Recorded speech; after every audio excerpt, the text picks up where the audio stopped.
صحافی انصار عباسی کے ذریعے عمران خان کو پیغام پہنچا دیا گیا ہے اور سب کو معلوم ہے کہ انصار عباسی اسٹیبلشمنٹ کا پوائنٹ آف ویو لے کر آتے ہیں اور میڈیا پر چلاتے ہیں۔ اب کیا آپشن رکھی ہے عمران خان کے سامنے اسٹیبلشمنٹ نے کہ یہ طریقہ ہے مسئلہ حل کرنے کا؟ انصار عباسی کی زبانی آپ کے سامنے رکھتے ہیں۔ انصار عباسی کہتے ہیں کہ خیبر پختونخوا کے وزیر اعلیٰ علی امین گنڈاپور اور ان کی کابینہ کے پشاور کور کمانڈر ہاؤس میں اجلاس اور افطاری کی خبروں پر پی ٹی آئی کو کئی لوگوں کی طرف سے تانوں کا سامنا ہے۔ لاہور کور کمانڈر ہاؤس کو آگ لگانے والے پشاور کور کمانڈر ہاؤس میں خاموشی سے اجلاس اور افطاری کے لیے پہنچ گئے۔ تاہم مجھے یہ خبر سن کر خوشی ہوئی۔ وجہ صرف یہ ہے کہ میں چاہتا ہوں کہ تحریک انصاف اور فوج کے درمیان خلیج کم ہو۔ ایک طرف پاکستان کی فوج ہے جس کی پاکستان کے دفاع اور سالمیت کے لیے اہمیت سے انکار ممکن نہیں، جبکہ دوسری طرف ایک سیاسی جماعت ہے جس کی عوامی مقبولیت دوسری سیاسی جماعتوں سے بہت زیادہ ہے، لیکن اس سے تعلق رکھنے والا ایک گروہ فوج پر 9 مئی کے حملوں میں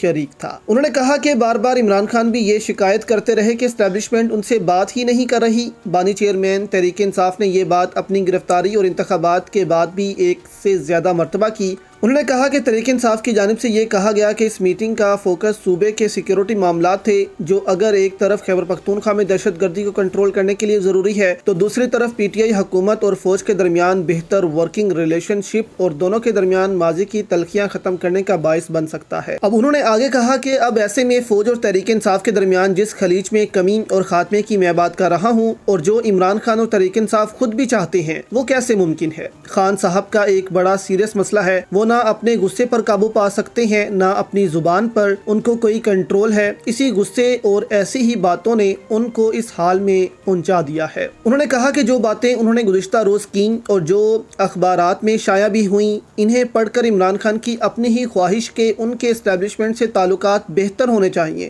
کیسے پوری ہو سکتی ہے؟ جو عمران خان خود چاہتے ہیں ان کے حصول کے لیے وہ خود سب سے بڑی رکاوٹ بن جاتے ہیں۔ کل ایک طرف وہ فوج کے اعلیٰ قیادت پر حملے کر رہے تھے تو دوسری طرف یہ بھی کہہ رہے تھے کہ اگر اپنی حکومت کے خاتمے کے باوجود وہ جنرل باجوہ سے دوبارہ ملاقات کر سکتے ہیں تو وہ اب بھی کسی سے بھی ملاقات کر سکتے ہیں، یعنی کہ آرمی چیف سے بھی ملاقات کر سکتے ہیں۔ خان صاحب یہ کہنا چاہ رہے تھے کہ اگر وہ جنرل باجوہ کے ساتھ مل سکتے ہیں تو موجودہ آرمی چیف سے بھی ملاقات کے لیے تیار ہیں۔ گویا ایک ہی گفتگو میں وہ موجودہ آرمی چیف سے ملاقات کی خواہش کا اظہار بھی کر رہے ہیں اور ان پر الزام کی بوچھاڑ بھی کر رہے ہیں۔ یہ کیا پالیسی ہوئی؟ ایسے بیانات سے عمران خان، تحریک انصاف یا پاکستان کا کیا فائدہ ہوگا؟ یہ سب میری سمجھ سے بالاتر ہے۔ خان صاحب کو چاہیے کہ اگر وہ اپنے غصے اور زبان پر کنٹرول نہیں رکھ سکتے تو کچھ عرصہ خاموشی اختیار کر لیں، اپنی توجہ عدالتوں سے ریلیف لینے پر مرکوز کریں تاکہ اپنے آپ اور اپنی اہلیہ کو جیل کی سلاخوں سے باہر نکال سکیں۔ اسی دوران اپنی پارٹی کی قیادت اور ذمہ داروں کو فوج اور اسٹیبلشمنٹ کے ساتھ تعلقات کی بہتری کے لیے کوشش کرنے دیں۔ خان صاحب معاملات کو ٹھنڈا ہونے دیں۔ تو یہ ایک جو ہے آپ کہہ لیں کہ